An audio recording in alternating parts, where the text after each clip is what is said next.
কাছে অথবা দূরে যে যেখান থেকে আমার এই ভিডিওটি দেখতেছেন সবাইকে আসসালামু আলাইকুম। আশা করছি সবাই ভালো আছেন।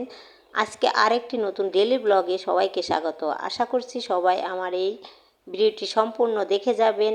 আর আমার এই চ্যানেলটি যারা সাবস্ক্রাইব করেছেন তাদেরকে অসংখ্য অসংখ্য ধন্যবাদ। আর যারা করেন নাই তারা প্লিজ আমার এই চ্যানেলটি সাবস্ক্রাইব করে যাবেন। আর সবাই ভিডিও দেখার শুরুতে লাইক দিয়ে দেখা শুরু করবেন আর বেশি বেশি করে কমেন্ট করবেন।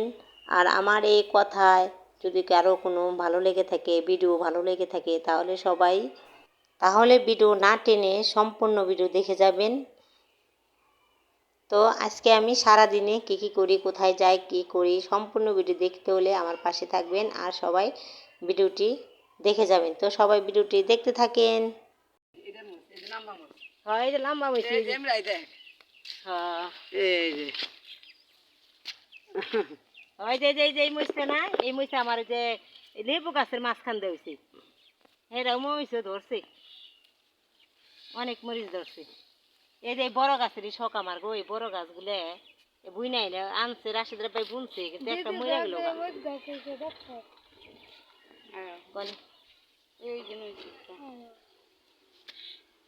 মরিচ আসলে দেখতে ভাল লাগে।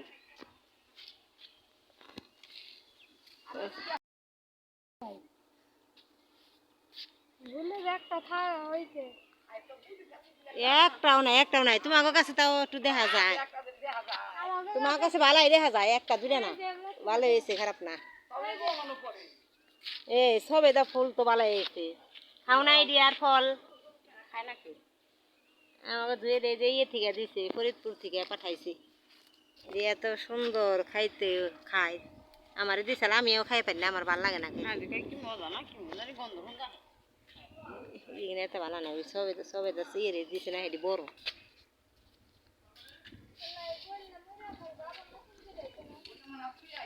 ওটি বললে ওরকম আমাকে হয়েছিল। আজকে আমি মাছ বাজার থেকে আনি নাই, বাড়িতে এই মহিলারা নিয়ে আসছিল, তো তাদের কাছ থেকে মাছগুলো আমি কিনে নিলাম। তো আজকে জাটকা মাছ, তো জাটকা মাছ আজকে আমি রান্না করব ডাটা দিয়ে। তো তার জন্য আগে আমি মাছগুলো কেটে নিই।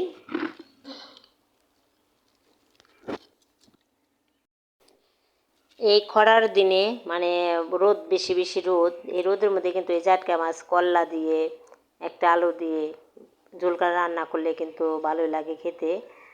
আর আমি আবার রান্না করব বাজার থেকে কিনা না, বাজার থেকে তো কিনে আনতে গেলে অনেক সার টার থাকে। তো আমি বাড়ির পাশেই জমিতে অনেক ডাঁটা বুনছে, তো এখান থেকে আমরা কিনে নিয়ে আসবো, কারণ ওগুলো টাটকা উঠাই দেয় আর দেখতেও অনেক সুন্দর। তো তার জন্য ওইখান থেকে এই ডাঁটা কিনে নিয়ে আসে তারপরে রান্না করব এই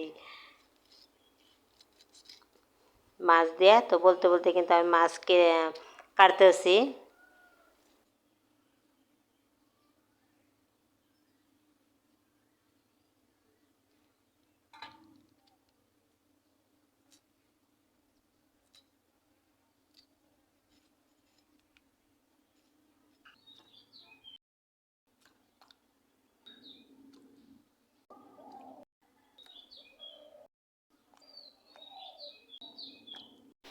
তো মাছগুলো আমি ভালো করে কেটে ধুয়ে তারপরে এখন আমি মাছ ভাজবো। তো তার জন্য এখন দিয়ে দেবো হলুদ মরিচের গুঁড়া। এই জাটকা মাছ কিন্তু বেশি ভাজলে, ভাজা তরকারি রান্না করলে বেশি ভালো লাগে না, তো তার জন্য আমি হালকা ভাজা দিব।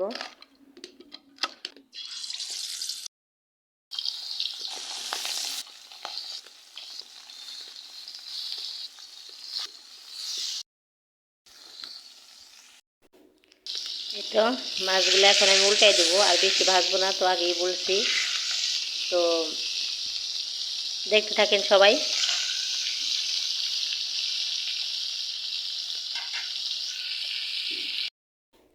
আর এখানে আমি ভালো করে মশলা কষিয়ে নিয়েছি, আর কেটে রাখা ডাঁটাগুলো এখন আমি দিয়ে দিব।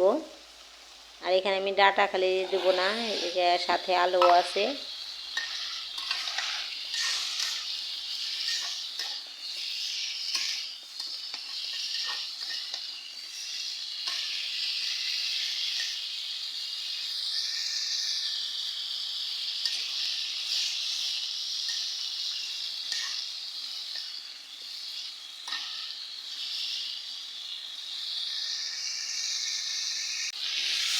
আর আমি 2 জায়গায় রান্না করি, কারণ সিলিন্ডারেও রান্না করি ভিতরে ঘরে, আবার এই যে ছাদের উপরে মাটির চুলা আছে, তো এখানে আমি রান্না করি, দুটোটা মিলাই রান্না করি, কারণ গ্যাসের যে দাম, তো তার জন্যই।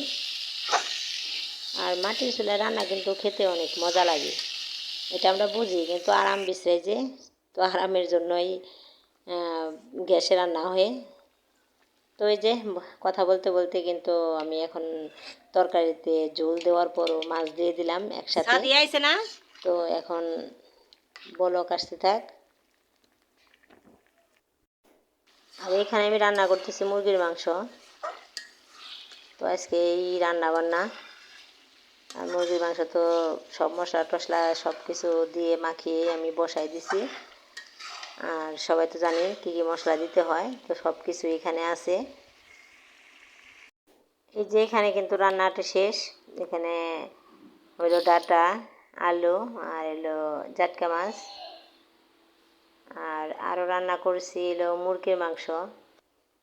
তো এই যে এখানে আছে মুরগির মাংস। তো এই হলো আজকে রান্না বান্না।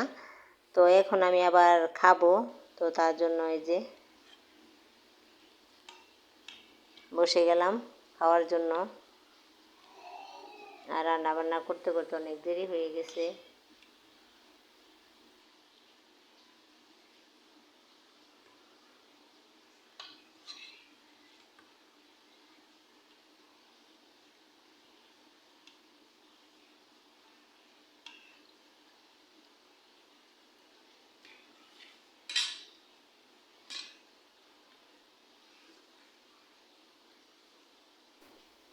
এখানে ডাটাগুলো এত নরম, একবারে সাথে সাথে গইলা যায়, দেখছেন? আর খেতেও কিন্তু অনেক ভালো হয়েছে।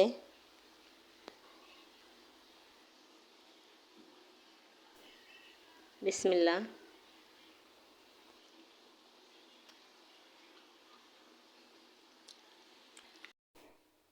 এখানে যে ছোট বোনদের নিয়ে যাইতেছে দোকানে, তো ওরা এই গরমে বলতেছে রোবো খাবো, তো তার জন্য এই যে দুজনে 2টা রোবো কিনে দিলাম।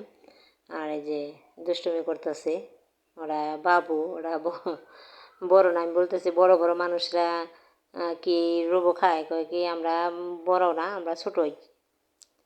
তো এলো হাসি ঠাট্টা করতেছি।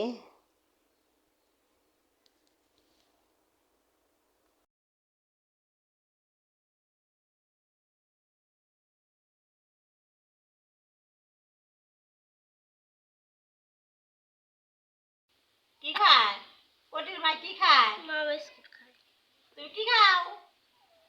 আমি মামা বিস্কুট খাই। তোমার বাড়ি কোথায়? তোমার বাপের নাম কি? জনি ফেলাই দিছে। ফ্রিজও কিন্তু 2-1 মাস পর পর না ধুলে বরফ জমে একবারে আটকে জায়গা। তো এরকম এই ফ্রিজও তাই হয়েছিল, এত বরফ জমছিল। তো সারা রাত বন্ধ আছিল, তারপর ওই যে অনেক বরফ খোঁচায় খোঁচায় বাই করা হয়েছে। আর এই যে দেখেন সব কিছু এলোমেলো হয়ে রয়েছে, কারণ সব কিছুগুলা ফ্রিজ থেকে নামানো হয়েছে। আর এখন কিন্তু ফ্রিজ ধোয়া মোছা সব কিছু পরিষ্কার হয়ে গেছে। এখন যে সব কিছু রাখলাম, কারণ এইগুলা আমরা রোজের দুধ এগুলো আর কি, মানে একজনের কাছ থেকে নিয়ে প্রতিদিন দেওয়া যায়। তো খাওয়ার শেষে যে একই দিন খাওয়া হয় না, ওগুলা জমতে জমতে এতগুলা হয়েছে। তো ওই যে সব কিছু ফ্রিজে সাজায় রাখতেছি। আর পরিষ্কার না থাকলে কিন্তু ভালো লাগে না, এত বরফ জমে পুরো জ্যাম হয়ে আছিল। দেখতে কি সুন্দর, এখন অনেক ভালো লাগতেছে। আর ওদিকে তোমার জায়ন ভাইয়া চিল্লাচিল্লি করতে আছে, কাজ করতে যায়, আর এটা ধরে ওইটা ধরে, এরকম বাচ্চাদের কাজ। যে গুড় কিনে,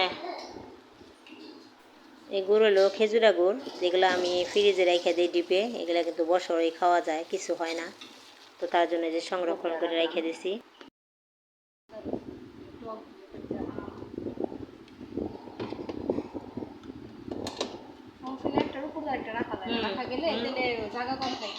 আবার যে বরফ যে জমে,